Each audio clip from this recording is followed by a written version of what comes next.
start by pointing out that, as you may or may not know, EPA's mission is inherently place-based. So almost everything we do involves environmental issues at a particular regulated facility or a waste site, wetland, community, or watershed or airshed. Right? And some of these are pretty big and hard to define. Right? We talk about water and air really don't know any boundaries. Right? So when the EPA works, we may affect the entire world, but fundamentally we start in a given place. And we've been using GIS and remote sensing for over 30 years to support a broad range of activities and decisions. In the past, there wasn't a lot of data to support environmental analysis, and GIS was, for the most part, isolated from mainstream information technology. Gradually, data and tools have improved, and over time, we've seen the availability of data and the capability of the technology improve tremendously. As a CIO, one of my responsibilities is to support agency needs for information management and data visualization, and geospatial is a really critical component for all of those things. Over the past 5 years, we've focused on building a shared service that we call the EPA Geo Platform to broaden access to and utilization of geospatial data, services, and applications, to streamline the process of sharing web maps internally and with partner organizations and the public, and to integrate geospatial functions to other collaboration platforms. For example, we use Drupal, Office 365, and SharePoint, and for collaboration inside and outside the agency, and we've made a point of integrating the platform into each of those tools. The Geo Platform has grown from around 400 test users in 2011 to almost 4,000 users today.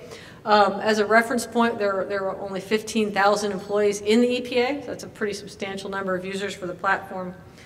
So I'm going to provide a number of examples, as I mentioned, of how this is working in critical areas of the EPA, and some insights into how we see the Geo Platform evolving as part of our broader data visualization platform. Technology is very complicated. It's easy to get wrapped up in the technical details of deploying tools across the enterprise.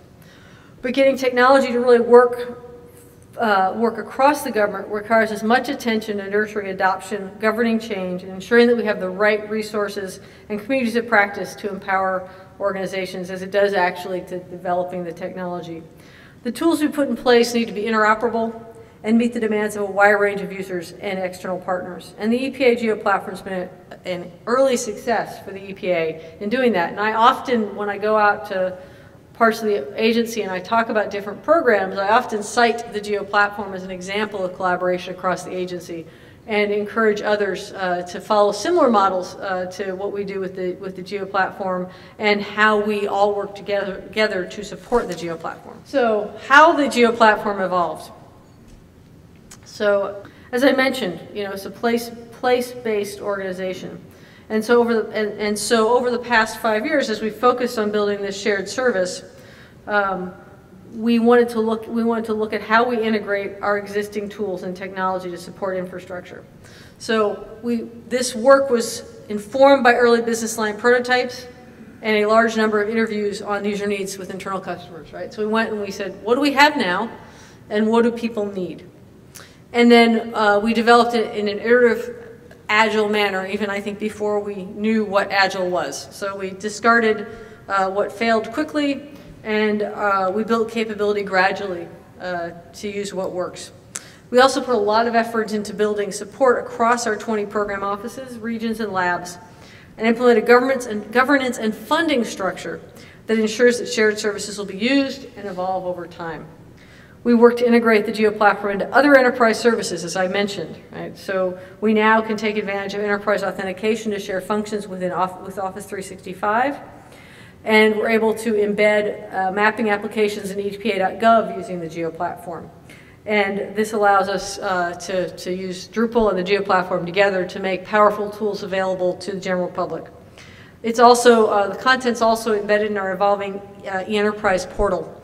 And so what the enterprise portal is, to take a minute since I have some extra time, I'll digress slightly and tell you about the enterprise portal. The enterprise portal is a platform designed to support what we call 21st century environmental protection, which is changing the way that the EPA, the tribes, the states, and the regulated community work together to complete environmental protection for the country. For those of you who don't know, EPA has a unique regulatory environment in that we co-regulate with the states and tribes. So we need to have tools that allow us to share information among ourselves in a different way than you might say if you're DOT and you have very clear differences between what the state and what the federal regulators do. So we're using the Geospatial platform to help us expose data in the eEnterprise portal, which then allows a role-based authentication of the portal. And so if you work for a state, you're going to see different geospatial data than if you work for EPA or for a tribe or you're a member of the general public or work for regulated industry. So each one will see geospatial data that's on a role-based manner. So here's a view of the Geospatial platform. And as I mentioned, it's a shared technology framework, but it's also a shared governance framework. And it encompasses a community of expertise as well as a suite of geospatial tools, data, and services to coordinate mapping activities and consolidate those mapping activities, applications development, and data management across the agency. So the components of the platform are software, access for multiple clients, a diverse community of practice, technical support, and training. All those things come together to create the platform. It's not just the physical platform or the software tools. Supporting technology is based on Esri software, and we have an existing license agreement with Esri. We use ArcGIS Online for organizational accounts, and that is our internal branding of the EPA Geo Platform Online is GPO, and a suite of virtual services in our data center and RTP support testing and development, intranet production, and public application hosting. So if you have a look, you can see analysis, mapping, applications, data infrastructure, people, and procedures. All those things come together to create the platform. And it would not be a successful platform without all of those components. So Harvey shares this graph with me every single week. I think he's kind of proud of it, and for good reason. You can see some really strong growth in the use of the platform. It's gone, as I mentioned, going from 400 test users in 2011 to almost 4,000 users today. And users and usage growth are spread across the organization. So it's not, one program, one region. It's across our entire agency that we see people using this platform. And they've used the system to produce and share thousands of web maps, applications, and data services. And the platform's been a driver for improved use of mapping and data visualization and communicating with the public. Anything that happens in our agency, whether it's a rule, whether it's a natural disaster, whether it's a chemical spill, there is almost invariably a map available within hours or days to support first responders, to support the public's right to know information. It's just very impressive how quickly that data is available because these tools are so easy to use and have really low barriers to entry, right? Because in the past, you might have wanted to do something like this. You'd have to build your map in whatever tool set you have, get a security plan, get an approval to operate, authority to operate, and that's 6 months after you actually needed the map, right? Now people can put these maps up in hours. So it's a really very streamlined system that we have now, and it's a very cost-effective system as well. So here's the data that shows the fact that growth is across the agency, right? So every program, office, and region, right? And the small bars represent small organizations. There are only 92 employees in OIDA, the lowest bar there. Whereas, some of these other ORD is very large, and it's got a very large adoption rate. So I'm going to move on and share some very specific applications. So when you open the EJ Screen application, you see a map that looks like any other geographic map you've used. The map on the slide is the internal map, and then, the initial map you would see when opening up EJ Screen. It might look familiar, because it defaults to an area in Arlington, Virginia. So if those of you who recognize those paved over cow paths, that's Arlington. That's sort of our joke was, that when we moved here and we couldn't figure out Arlington, it's because they paved the cow paths and it doesn't really make sense. So, let's do a hypothetical example. So say you want to study an area in Los Angeles where industry has requested a permit to build a facility. So in this example, you're going to type any location in the search bar. And then then we can put our location in, and you'll see your location in Los Angeles, California.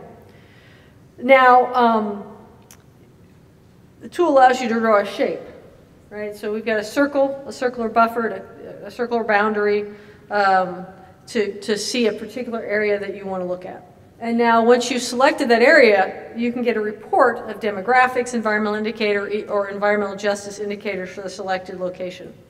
So that's sort of how it works in terms of what you get to see. There are 7 demographic indicators, 12 environmental indicators.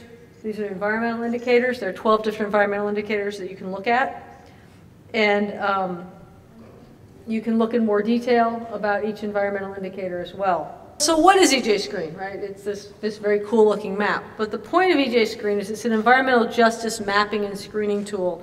It was one of our early pilots for the Geo Platform. And as we began to test the Geo Platform, the deputy administrator for the agency at that time had a number of tools in regions and programs to evaluate disproportionate environmental risks to economically vulnerable communities.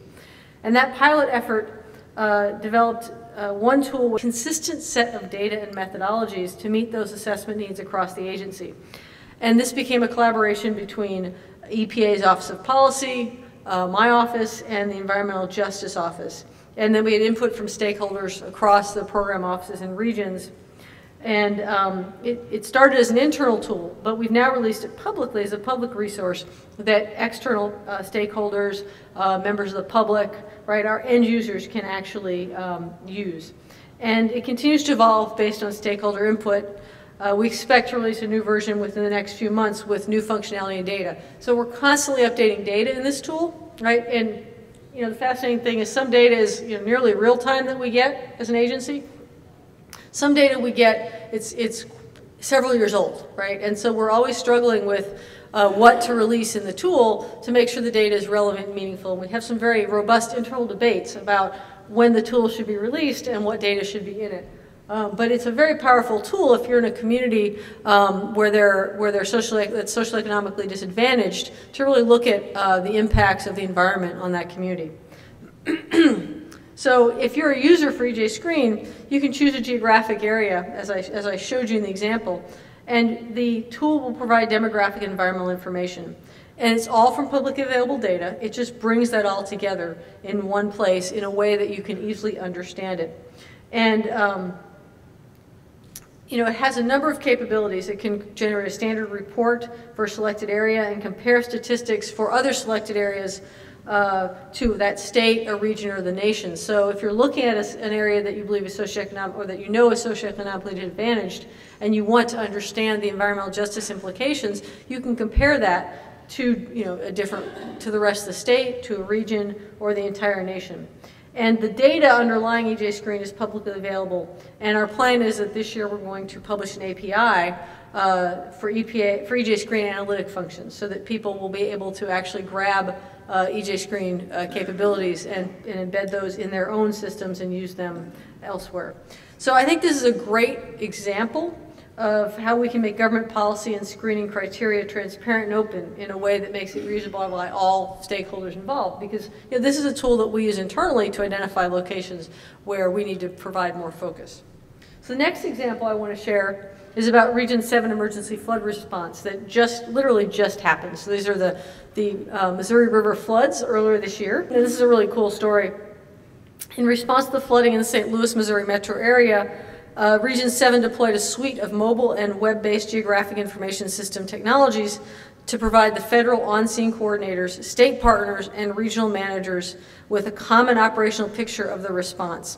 So field teams have Apple iPads, and they have Esri Collector for ArcGIS installed on their app to collect and update information from the field.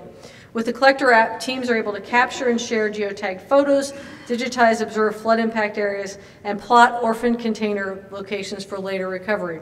The Collector app also provides our mobile workers with situational awareness, detailing road closures, flood inundation extents, and data collected from partnering agencies, allowing our teams to navigate safely throughout the impacted area.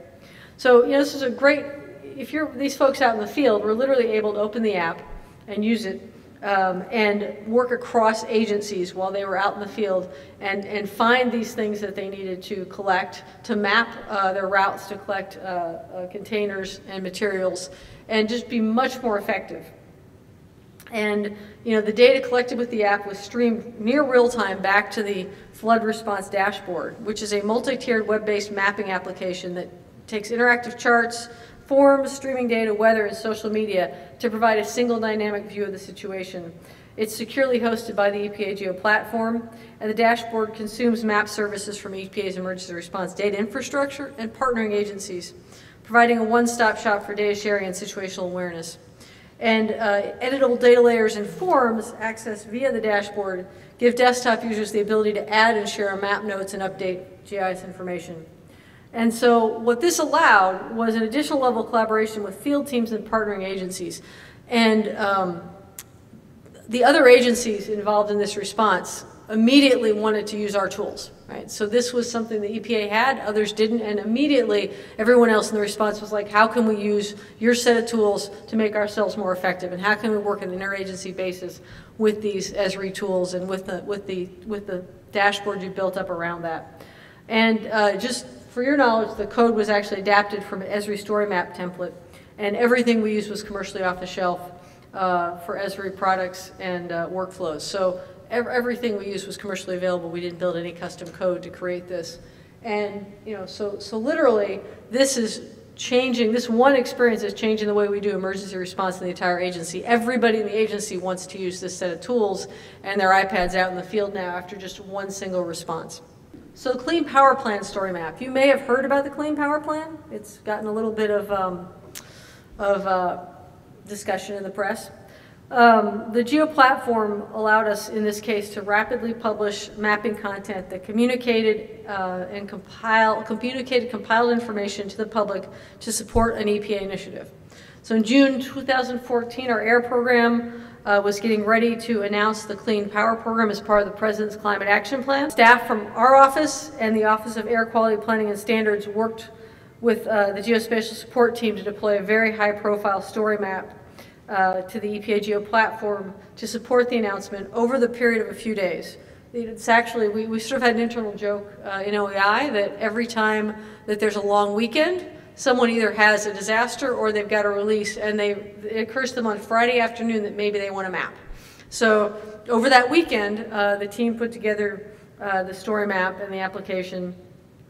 And the public Geo Platform servers experienced a very high demand with this application the day of the press release, and withstood that demand because it was we've done a nice job of load balancing the application and providing sufficient server capacity.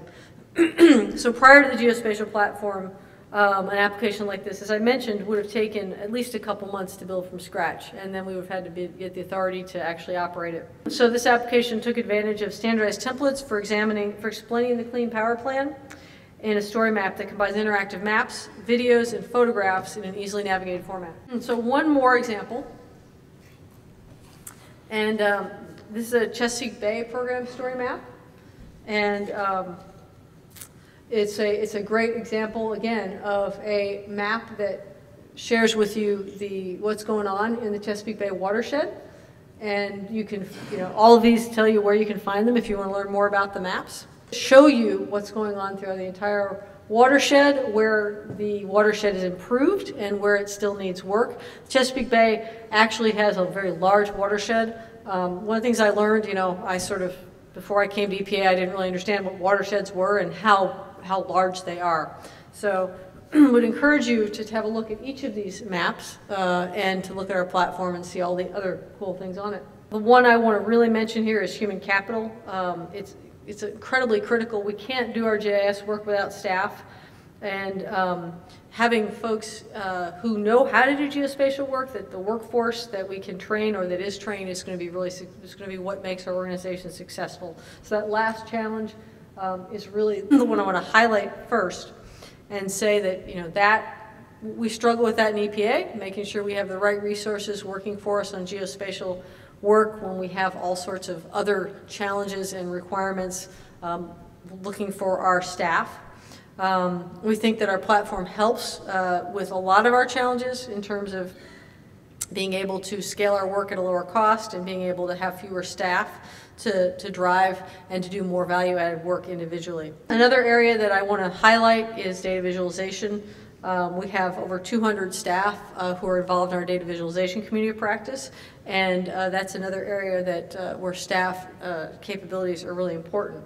So, other things which I'm sure we will talk about through the course of the day is the ability to move to the cloud out of our internal data centers, right? So data is cheap, computing power is cheap, bandwidth is still what's expensive, right? So if our Geo Platform is consuming bandwidth, with people hitting our internal sites, that's going to be more expensive for us to maintain as opposed to that being in the cloud where we have a lot of flexibility and the ability to have others worry about things like backing up our data and making sure there's sufficient bandwidth. We continue to struggle to mix and match our proprietary software and open source to meet business needs, right? We're really shifting towards open source, but that doesn't always meet our needs. So mixing ArcGIS, Esri tools with off-the-shelf and, other off-the-shelf components, whether they be public, open source or proprietary. We're seeing more mobility, right? All of our applications are moving to mobile. Our most important application right now is in the field in response, as we talked about with the Missouri River floods and what the rest of the organization and the agency is doing. And we're really focusing on open data. So we have the largest number of open data sets on data.gov of any agency. Lots and lots of data sets. The total number, I think, dropped this month because we restructured our toxic release inventory data from a bunch of data sets to one better designed data set. But we're very, very engaged in that effort, and we're very engaged in providing public reusable code. You can go to our Developer Central, and we already start to see some of our code for some of our programs out there and available. Integration among platforms will continue to be a trend that we see, and just the proliferation of data, right? Storage is cheap, as I said. There's more data, and it will continue to proliferate. And we need to figure out how to analyze that, how to understand what's important, what's not important, because big data is just a bunch of data until you actually do something with it to make it meaningful.